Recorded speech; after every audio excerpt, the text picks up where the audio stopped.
Isso aí, galerinha. Eu tava preocupado com o coro, mas vejo que a maioria apareceu. Então eu me sinto à vontade de a gente continuar aquele mesmo bate-papo de hoje de manhã. Ondulatória, a onda transporta energia, não transporta matéria. Tem a crista, tem o vale, tem o comprimento de onda, tem a amplitude, período, tempo que completa uma oscilação, frequência, número de oscilações completas em uma unidade de tempo, um é o inverso do outro. O comprimento de onda, a lei da distância entre duas cristas, é o tamanho que a onda avança ao completar uma oscilação. Velocidade de distância sobre tempo, lambda sobre período. V igual a lambda vezes F, equação fundamental das ondas. A frequência de uma onda se mantém constante, seja na reflexão, na refração, na difração, na interferência. E aí chegamos a estudar as leis da reflexão, né? Revimos rapidamente a reflexão verbalmente e estudamos a reflexão da onda em corda. Quando a extremidade é fixa, a reflexão ocorre com inversão de fase. Quando a extremidade é móvel, a reflexão ocorre sem inversão de fase. O que vai nos permitir posteriormente trabalhar as ondas estacionárias em cordas e em tubos, que é a acústica. Vimos que uma onda na corda, quando refrata, o pulso refratado nunca inverte de fase. Já o pulso refletido pode inverter ou não. Quando a onda passa da corda mais densa para a corda menos densa, a extremidade oscila com facilidade. Então é sem inversão de fase. Eu fiz isso, você pode. O pulso refletido ocorre sem inversão de fase. Quando a onda vai da corda menos densa para a corda mais densa, na hora da refração, aquela ponta se comporta como se estivesse quase fixa. Por isso o pulso refletido inverte a fase. Foi mais ou menos aí que a gente parou, né? Certo? Aquelas revisões bem malucas para a gente retomar. Um fenômeno então que vale a pena a gente estudar agora é a tal da interferência. Interferência. Para estudar interferência, tem duas situações clássicas. Uma é o cara já te fornecer lá, ó, uma crista com uma amplitude A1 vai se chocar, vai se encontrar com uma crista de amplitude A2. Crista com crista, dá uma crista maior ainda. Ó, fecha completo. A amplitude resultante ou total é a soma das amplitudes. O mais curioso é que os pulsos continuam a se propagar após a interferência, como se não tivesse acontecido nada. Esse pulso continua com a amplitude A2, esse pulso continua com a amplitude A1. Óbvio que nesse caso eu estou desprezando eventuais perdas de energia. Interferência construtiva. Uma outra situação seria uma crista se encontrando com um vale, um pulso de amplitude A1 se encontrando com um pulso de amplitude A2, só que um é crista, outro é vale. Na hora da interferência, o pulso resultante vai ter uma amplitude total que é A1 menos A2. Geralmente, inclusive, nos livros aparece módulo aqui, para mostrar para o aluno que não importa, né, se é crista ou vale que resulta. O que importa é a amplitude resultante, ou amplitude total. Só ficou crista porque a crista era mais, né, tinha maior amplitude que o vale, poderia ser um vale. Ou poderia ser até interferência totalmente destrutiva, que é o caso onde o pulso resultante, né, desaparece no momento da interferência. Não se esqueçam que mesmo na interferência destrutiva, os pulsos depois continuam suas jornadas, como se não tivessem interferido. Essa interferência, honestamente chamada de destrutiva.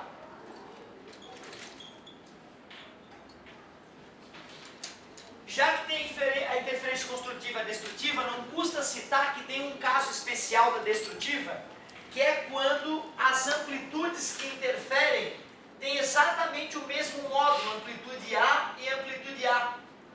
Nesse caso, quando os pulsos se encontram, a onda se anula Só que depois que a onda se anula, cada pulso continua a sua jornada, como ressurgir das cinzas, tal qual o fênix.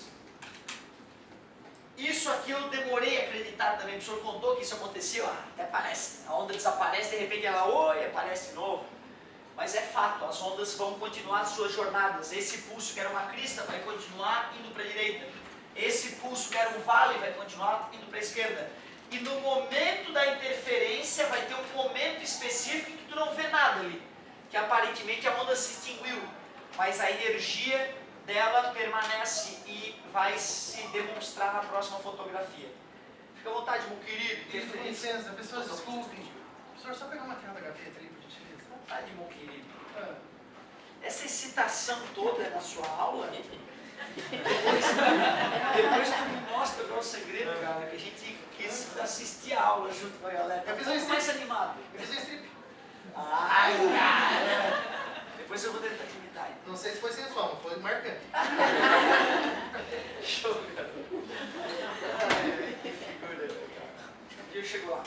Olha só, amplitude então nula quer dizer que a interferência foi totalmente destrutiva. Totalmente destrutiva.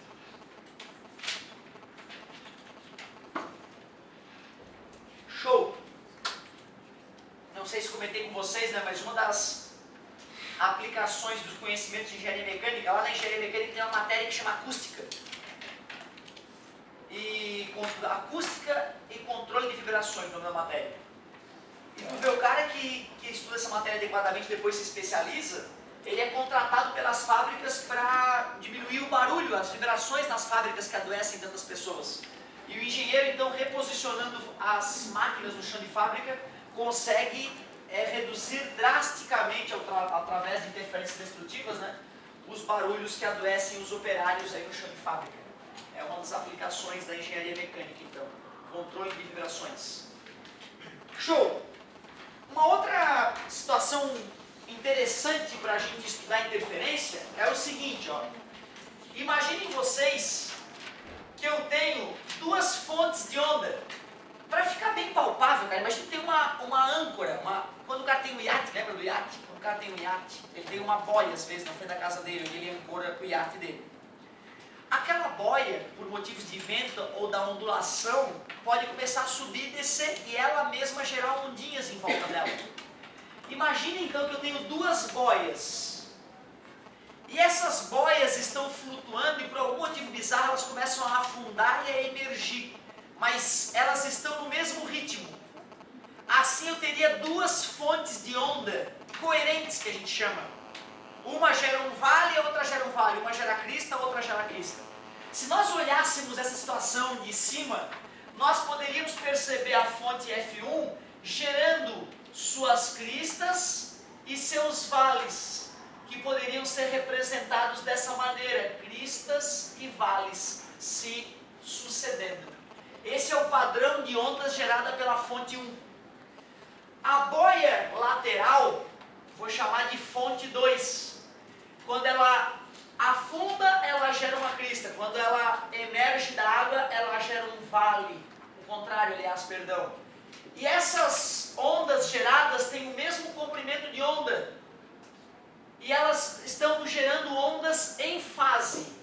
Quer dizer que quando uma gera crista, a outra gera crista. Quando uma gera vale, a outra gera vale. E essa é a representação internacional para ondas que estariam se propagando na superfície de um lago, né? A gente diria então que essa linha cheia é a crista e que a linha pontilhada é o vale. Quer dizer que o comprimento de onda vai de crista a crista, o lambda, ou de vale a vale. E como prometido, o lambda dessas ondas é o mesmo. Tudo bem para vocês? O lambda 1 é igual ao lambda 2. Lambda 1 igual a lambda 2, que nós chamaremos de lambda, portanto. Tu concorda que por esse desenho, se eu escolho um ponto aqui, é fácil verificar se é uma interferência construtiva ou destrutiva? Concorda comigo?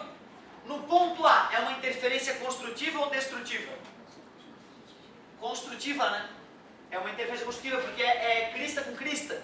Vai estar uma ondinha mais alta ali, né? O dobro da altura original das ondas vai ter ali naquele ponto, né? E nesse ponto aqui? Construtiva, né? Porque é vale com vale, né? Vai dar um vale mais profundo ainda, né? Certo? Para que a interferência seja construtiva, eu tenho que ter um vale cruzando com uma crista, né? Aceitável?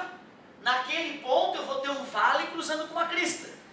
E como essas, vamos supor que as amplitudes além do comprimento de onda sejam iguais, então naquele ponto C a interferência é totalmente destrutiva e a água vai estar na altura original, como se ela não estivesse perturbada naquele instante em que eu tirei essa foto. Tudo bem para vocês? Show! Já vi a UFSC, cara, pedindo isso para o aluno, querendo que o aluno tivesse essa noção. Marcava um ponto nesse desenho e perguntava para o aluno qual era a amplitude resultante. O aluno teria que saber que para o ponto A e para o ponto B ele deveria somar as amplitudes fornecidas. E no ponto C ele deveria subtrair as amplitudes fornecidas, como foi dito anteriormente. Tranquilo? Só que às vezes ele não dá um ponto no desenho. Ele vai lá e fala, olha, tem um ponto tal aqui que está a uma certa distância x1 da onda 1, da fonte 1, e está a uma certa distância x2 da fonte 2. O que está acontecendo naquele ponto? É uma interferência construtiva ou destrutiva? E agora? E agora? Como é que eu vejo se nessa situação é uma interferência construtiva ou destrutiva? Que tipo de conta eu devo fazer para tirar uma conclusão?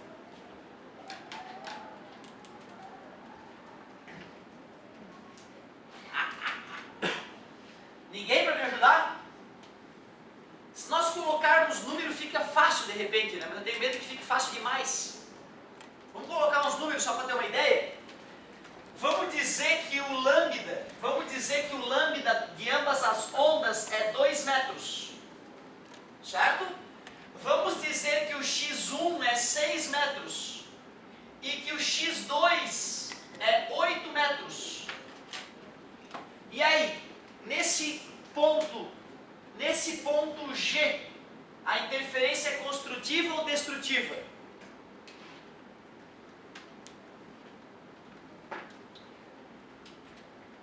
Isso aqui é 6 metros, não é? Desculpa, isso aqui é 2 metros, né? Que é o lambda, né? Concorda comigo? Quer dizer que se a onda foi gerada ali, nesses 6 metros, a onda poderia se repetir 3 vezes, não é isso? Quer dizer que se ali é crista, aqui também é crista de novo, né? Concorda comigo? E eu falei que essas ondas estavam em fase, eram coerentes, né? Quando uma gerava crista, outra gerava crista. Quando uma gerava falha, as boias estavam oscilando juntinhas.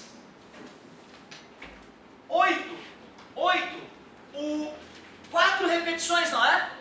Se aqui era crista, aqui também vai ser crista, né? E se aqui era crista e aqui também era crista, ali vai ocorrer crista com crista, ou vale com vale, então é uma interferência. Tem que ter uma forma mais prática de eu fazer isso, né? Tem que ter uma forma mais prática de eu fazer isso. O que nós fizemos na marra? A gente viu quantas vezes a onda poderia se repetir nessa distância, viu quantas vezes a onda pode se repetir nessa distância e verificou, né, se esse número de repetições era equivalente. Como elas estavam em fase na origem, se a onda pode se repetir um certo número par de vezes, né, um certo número inteiro de vezes, elas vão continuar em fase no ponto de encontro. Mas se tu for pensar, o que importa é o seguinte, ó, essa aqui 6 metros, até uma certa distância também daria 6 metros. A única coisa que eu preciso ver é essa distância que sobra de uma para outra, né? Se essa distância que sobra de uma para outra for um número múltiplo do comprimento de onda, ou digo mais, de meio comprimento de onda, a interferência é construtiva. A de meio comprimento de onda não, né? Tem que ser um número inteiro de comprimento de onda, porque meio comprimento de onda ela vira de crista para vale, né? Certo? Resumindo, a regra mágica é, tu calcula o delta x, ou seja, tu pega o x de uma fonte e subtrai o x da outra. Pega as distâncias do ponto de estudo até cada fonte e subtrai uma da outra. E analisa isso em módulo. Analisa isso em módulo. Se esse resultado for um número múltiplo do comprimento de onda, é uma interferência construtiva. E se for um número que é um comprimento de onda pela metade, lambda sobre 2, é uma interferência. E se não for nenhum nem outro, é uma interferência parcial, nem totalmente destrutiva, nem totalmente construtiva. Resumindo, eu pego essa conta, pego as distâncias das fontes até o ponto de estudo, subtraio uma da outra, pego esse resultado em módulo e comparo com lambda sobre 2. Se o n for um número par, mostra que tem uma relação de comprimento de onda inteiro. E aí a interferência é construtiva. Se o n for um número ímpar, a interferência é destrutiva. Agora atenção então, vou fazer uma anotação bem completa aqui. Para fontes em fase. Vocês entenderam o que é fontes em fase, né? Crista, crista, vale, vale. Se n é par, construtiva. Se n é ímpar, destrutiva. Mas atenção, se essas fontes estiverem em oposição de fase para fontes em oposição de fase. O que seria oposição de fase para essas boias que geravam as ondas na superfície d'água? Quando uma está subindo, a outra está descendo. Quando uma gerou crista, a outra gerou vale. Tem que ser também bem no mesmo ritmo. Ou seja, essas fontes têm que ter a mesma frequência para essa regra funcionar. Para fontes em oposição de fase, se n é par, destrutiva a interferência. Se n é ímpar, construtiva. Eu fiz aquela ladainha toda antes de começar, eu poderia ter vomitado para vocês essa ideia aqui, né? Para te dar uma chance maior de compreender. Porque eu lembro, para mim foi meio indigesta essa ideia. Quando o cara me largou isso aqui no terceirão, eu, como assim? Par é construtiva, ímpar é destrutiva? Parece que o criador do universo é o cara que criou os números pares e ímpares. Na verdade não, né? Fomos nós, seres humanos, que criamos essa ideia de número par e número ímpar, né? Para tentar representar a natureza. Eu achei muito, fiquei muito desconfiado. Ah, par da construtiva, ímpar da... O cara me explicou o porquê daquilo. Em casa que eu fui fuçando e, que óbvio. Então eu queria te dividir contigo, né, a chance de tu entender por que subtrair o x1 do x2, ver essa distância, essa diferença de distância e comparar essa diferença de distância com lambda sobre 2, né, nos permite afirmar se a interferência é construtiva ou destrutiva. Legal, então vimos uma parte bem interessante aí de interferência. Para que esta regra funcione, as fontes devem ter a mesma frequência e o mesmo comprimento de onda. Frequência da onda 1 igual à frequência da onda 2. Muito bom. Cara, gente, vamos fazer o seguinte, vamos fazer o pior já de uma vez agora, vamos se livrar. Eu acho que a pior parte que tem ondulatória, tem outras partes legais pra gente ver. De manhã a gente está com mais cansadinho, tá, e pegamos leve, vamos fazer o pior agora. O que eu vou te fazer agora pode ser desconfortável, para alguns será desconfortável, porque eu quero tentar te mostrar a origem de uma equação bem feia. Mesmo que tu não entenda a origem dela, não fique nervoso, porque eu vou te ensinar a usar essa equação. Então fica tranquilo, tu vai sair da aula sabendo usar a equação, mesmo que não compreenda a origem dela. Mas acho que é legal, cara, vamos fazer isso. Vamos tentar deduzir da onde vem a equação da onda progressiva unidimensional, uma equação bem bonita que o vestibular às vezes pede para a gente interpretar e usar. É um outro passo importante aí de ondulatória.